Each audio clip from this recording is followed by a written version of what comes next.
অভিযোগ উঠেছিল, আমরা নাম প্রকাশ করিনি, এইরকম অনেক মেজর যারা এই মুহূর্তে বাংলাদেশ আর্মির কাছে রয়েছে সেরকম বেশ কয়েকজনের সঙ্গে আমরা কথা বলেছি, সরাসরি সেটা সম্প্রচারও করেছি।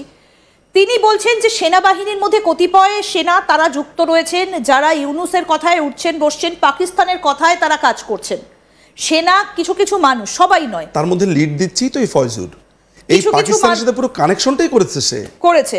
কিন্তু তাহলে কি সেনা অর্থাৎ ওয়াকারুজ্জামান এবার আবার স্বমহিমায়, মানে সেনার যেটা কাজ দেশের সার্বভৌমত্ব টিকিয়ে রাখা, দেশকে নিরাপত্তা দেওয়া, তার সেই যে বেসিক ক্রাইটেরিয়া একজন সেনা প্রধানের, সেই জায়গাটা তাকে কোথাও একটা আঘাত করেছে, তাই কি তার ইউনূসের সাথে এত গন্ডগোল? দেখুন, আমার কাছে, আমি আপনার এর আগের প্রোগ্রামে একটা কথা বলেছি যে আমার কাছে একটা তথ্য আছে, এটা আমি কখন ডেলিভারি দিব বা কখন বলবো আমি এখনো নিশ্চিত নই। এটা বললে আপনি চমকে যাবেন, আমি নিশ্চিত হয়তো আপনার প্রোগ্রামে আমার বলা হবে। তবে দর্শকরা বলছে আপনি বলছেন না কেন? বলছি না কারণ সময় হয়নি। ওই কথাটা যদি সত্য হয় তাহলে ওয়াকারকে আরও ভয়ানকভাবে, এবং সত্য হয় কি, এটা সত্য, সেই ক্ষেত্রে আমি ওয়াকারকে সবসময় একটা সন্দেহের দৃষ্টিতে দেখি। আমি যেই কথাটা বলতে চাইছি সেটা ভয়াবহ। রাজনৈতিকভাবে সে যে বলছে আমি হস্তক্ষেপ করব না, করেছে, সেটার প্রমাণ এবং সাক্ষী, আমি সাক্ষীর সাক্ষ্য নিয়েছি। আমি কিন্তু আমি যখনই যা বলি, আমি যেটা জানি কথা বলি, তারপরে আমি আপনাকে নিশ্চিত হয়ে বলি, এবং অসংখ্য লক্ষ লক্ষ মানুষ এটা দেখছে। সো আমার ওই কথাটা সত্যি। আমি এই কারণেই ওয়াকারকে সব সময় অল দ্য টাইম একটা সন্দেহের মধ্যে রাখি যে সে যদি 5ই অগস্টের পরে এই কাজটা করতে পারে, এখন সেই জায়গা থেকে সে সরে এসেছে বলে আমি বলছি না, এসেছে সে সরে, সে দেখেছে যে ও যেটা করতে চেয়েছে এটা তো হলো না, ভাবার কোনো কারণ নেই, তার কোনো রাজনৈতিক প্ল্যান নেই, কিছু ছিল না, ছিল রাজনৈতিক অভিসন্ধি ছিল, এবং সেটা ভয়ঙ্করভাবেই ছিল। বারবার আমি আপনাকে একটা ইঙ্গিত দিয়েছিলাম যে বাংলাদেশে ইরানের মতো একটা ইসলামিক বিপ্লবের সম্ভাবনা তৈরি হয়েছিল, হঠাৎ করে কোত্থেকে যেন আয়াতুল্লাহ খোমেনি এসে পড়বে আর যারা আন্দোলন করলো তাদেরকে সরিয়ে দিবে, এই ধরনের একটা পরিস্থিতি হয়েছিল। এবং এটা আপনি নিশ্চিত থাকুন, আমি আপনাকে কথা দিচ্ছি, কোনো একটা প্রোগ্রামে, আইনজীবীরা প্রমাণ ছাড়া কথা বলে না, কোনো একটা প্রোগ্রামে বলবো আমি পরিস্থিতি দেখ। আমি জানি যে অনেক দর্শকরা জানতে চাইবেন, দর্শকদেরও মাথায় থাকুক, আপনারও মাথায় থাকুক, কিন্তু যেহেতু সে ওই জায়গা থেকে তাকে সরানো হয়েছে, ওই ভয়ঙ্কর রাস্তা থেকে, ফলে আমি কিছু বলছি না।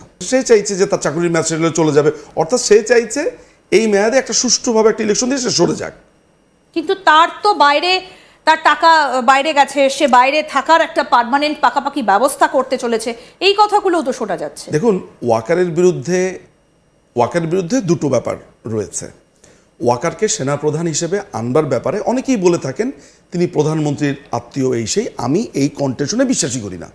মাননীয় প্রধানমন্ত্রী আত্মীয়তা দেখে কাউকে সেনাপ্রধান করেছে, এইটা দুর্জনের কথা, এটা দুর্জনের কথা, এটা প্রতিপক্ষের কথা। সেনাপ্রধান করাই হয়েছে যে তার স্কিল, তার রেকর্ড, এগুলো দেখে, এবং মাননীয় প্রধানমন্ত্রী কিন্তু বিভিন্ন গোয়েন্দা রিপোর্টের উপরে ভিত্তি করে একজনকে নিয়োগ দিয়ে থাকেন, এবং অপশনের জায়গাটাও প্রধানমন্ত্রী বিবেচনা করেন। ফলে এইটাও কিন্তু এক ধরনের ষড়যন্ত্র অংশ। বারবার বলছে আপনারই তো আত্মীয়, আপনারই তো আত্মীয়, এটা বলে বোঝানোর চেষ্টা করছে আপনার আত্মীয় যখন তখন এমন করলো কেন।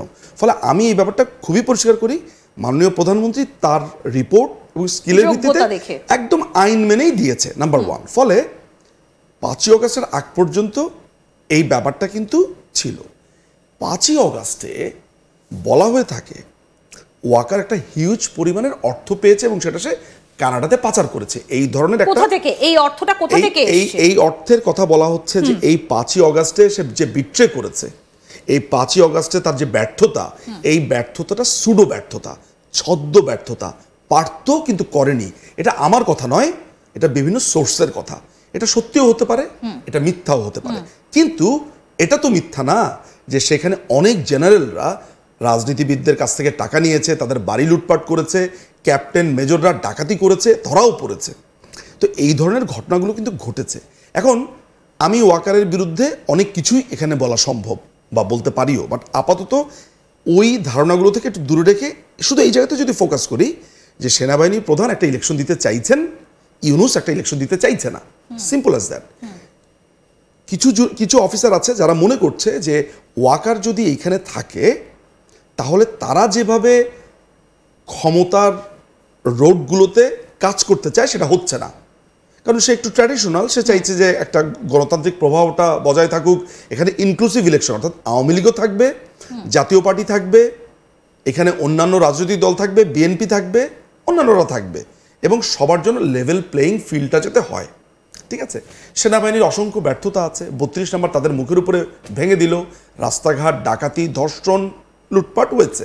সো আপনি যে প্রশ্নটা আমাকে করছেন বা জানতে চাইছেন, বা দর্শকরা যেটা জানতে চাইছে, সেটা হচ্ছে যে এক কথাতে উত্তর হচ্ছে সেনাবাহিনীর সাথে এই অবৈধ দখলদার জঙ্গি ইউনূসের একটা প্রবল টেনশন কাজ করছে।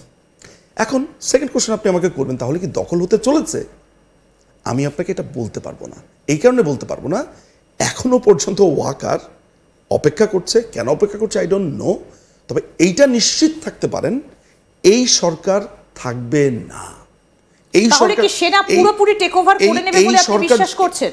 আমি বিশ্বাস করছি, এবং আমি সাম কাইন্ড অফ আমি কনফার্মও বলতে পারেন। আমি একটা বিষয়, কারণ একটা অভিযোগ উঠেছিল, আমরা নাম প্রকাশ করিনি, এইরকম অনেক মেজর যারা এই মুহূর্তে বাংলাদেশ আর্মির কাছে রয়েছে সেরকম বেশ কয়েকজনের সঙ্গে আমরা কথা বলেছি, সরাসরি সেটা সম্প্রচারও করেছি। তিনি বলছেন যে সেনাবাহিনীর মধ্যে কতিপয় সেনা তারা যুক্ত রয়েছেন, যারা ইউনূসের কথায় উঠছেন বসছেন, পাকিস্তানের কথায় তারা কাজ করছেন। সেনা কিছু কিছু মানুষ, সবাই নয়, তার মধ্যে লিড দিচ্ছি তো এই ফয়জুর, এই পাকিস্তানের সাথে পুরো কানেকশনটাই করেছে। কিন্তু তাহলে কি সেনা অর্থাৎ ওয়াকারুজ্জামান এবার আবার স্বমহিমায়, মানে সেনার যেটা কাজ দেশের সার্বভৌমত্ব টিকিয়ে রাখা, দেশকে নিরাপত্তা দেওয়া, তার সেই যে বেসিক ক্রাইটেরিয়া একজন সেনা প্রধানের, সেই জায়গাটা তাকে কোথাও একটা আঘাত করেছে, তাই কি তার ইউনূসের সাথে এত গন্ডগোল? দেখুন, আমার কাছে, আমি আপনার এর আগের প্রোগ্রামে একটা কথা বলেছি যে আমার কাছে একটা তথ্য আছে, এটা আমি কখন ডেলিভারি দিব বা কখন বলবো আমি এখনো নিশ্চিত নই। এটা বললে আপনি চমকে যাবেন, আমি নিশ্চিত হয়তো আপনার প্রোগ্রামে আমার বলা হবে। তবে দর্শকরা বলছে আপনি বলছেন না কেন? বলছি না কারণ সময় হয়নি। ওই কথাটা যদি সত্য হয় তাহলে ওয়াকারকে আরও ভয়ানকভাবে, এবং সত্য হয় কি, এটা সত্য, সেই ক্ষেত্রে আমি ওয়াকারকে সবসময় একটা সন্দেহের দৃষ্টিতে দেখি। আমি যেই কথাটা বলতে চাইছি সেটা ভয়াবহ। রাজনৈতিকভাবে সে যে বলছে আমি হস্তক্ষেপ করব না, করেছে, সেটার প্রমাণ এবং সাক্ষী, আমি সাক্ষীর সাক্ষ্য নিয়েছি। আমি কিন্তু আমি যখনই যা বলি, আমি যেটা জানি কথা বলি, তারপরে আমি আপনাকে নিশ্চিত হয়ে বলি, এবং অসংখ্য লক্ষ লক্ষ মানুষ এটা দেখছে। সো আমার ওই কথাটা সত্যি। আমি এই কারণেই ওয়াকারকে সব সময় অল দ্য টাইম একটা সন্দেহের মধ্যে রাখি যে সে যদি 5ই অগস্টের পরে এই কাজটা করতে পারে, এখন সেই জায়গা থেকে সে সরে এসেছে বলে আমি বলছি না, এসেছে সে সরে, সে দেখেছে যে ও যেটা করতে চেয়েছে এটা তো হলো না, ভাবার কোনো কারণ নেই, তার কোনো রাজনৈতিক প্ল্যান নেই, কিছু ছিল না, ছিল